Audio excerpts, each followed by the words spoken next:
Mateo, ika-17 kabanata. At pagkaraan ng 6 na araw, ay isinama ni Jesus si Pedro, at si Santiago, at si Juan na kapatid niya. At sila'y dinalang bukod sa isang mataas na bundok, at nagbagong anyo siya sa harap nila. At nagliwanag ang kanyang mukha na katulad ng araw, at pumuting tulad sa ilaw ang kanyang mga damit. At narito, napakita sa kanila si Moises at si Elias na nakikipag-usap sa kanya.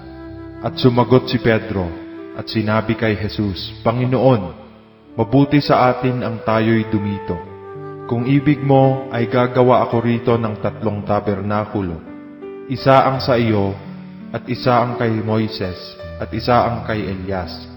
Samantalang nagsasalita pa siya, narito ang isang maningning na alapaap ay lumilim sa kanila. At narito ang isang tinig na mula sa alapaap na nagsasabi, "Ito ang sinisinta kong anak, na siya kong kinalulugdan. Siya ang inyong pakinggan." At nang marinig ito ng mga alagad, ay nangasubasub sila at lubhang nangatakot. At lumapit si Jesus at sila'y tinapik at sinabi, "Mangagbangon kayo at huwag kayong mangatakot." At sa paglingap ng kanilang mga mata, ay wala silang nakitang sino man kundi si Jesus lamang. At habang sila'y nagsisibaba mula sa bundok, ay iniutos sa kanila ni Jesus na nagsasabi, "Huwag ninyong sabihin kanino mang tao ang pangitain, hanggang sa anak ng tao ay ibangon sa mga patay." At tinanong siya ng kanyang mga alagad na nangagsasabi, "Bakit nga sinasabi ng mga eskriba na kinakailangang pumarito muna si Elias?" At sumagot siya at sinabi, "Katotohanang si Elias ay paririto at isasauli ang lahat ng mga bagay.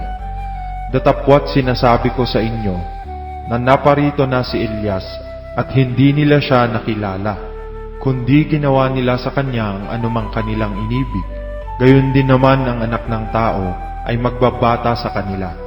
Nang magkagayoy na pag-unawa ng mga alagad na si Juan Bautista ang sa kanila'y sinasabi niya.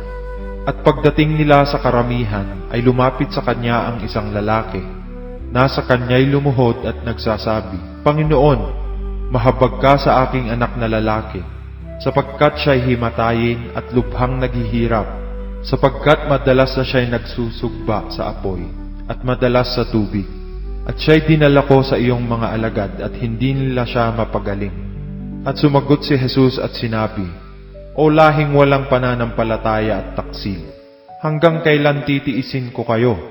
Dalhin ninyo siya rito sa akin." At pinagwikaan siya ni Jesus, at ang demonyo ay lumabas sa kanya, at ang batay gumaling mula ng oras ding iyon. Nang magkagayoy nagsilapit na bukod ang mga alagad kay Jesus, at nangagsabi, "Bakit baga hindi namin napalabas yaon?" At sinabi niya sa kanila, "Dahil sa kakontian ng inyong pananampalataya. Sapagkat katotohanang sinasabi ko sa inyo, kung magkaroon kayo ng pananampalataya na kasing laki ng butil ng binhi ng mostasa, ay masasabi ninyo sa bundok na ito, 'Lumipat ka mula rito hanggang doon,' at ito'y lilipat. At sa inyo'y hindi may pangyayari. Datapwat ang ganito'y hindi lumalabas, kundi sa pamamagitan ng panalangin at ayuno."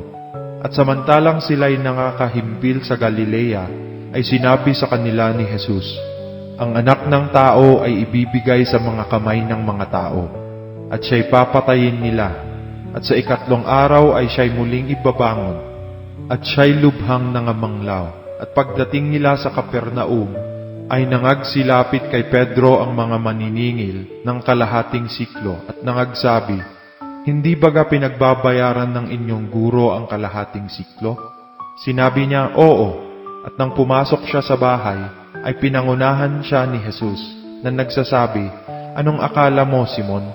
Ang mga hari sa lupa, kanino baga sila nanganiningil ng kabayaran ng buwis? Sa kanilang mga anak baga o sa nangaiiba?" At nang sabihin niya, "Sa nangaiiba," ay sinabi sa kanya ni Jesus, "Kung gayoy hindi nangagbabayad ang mga anak.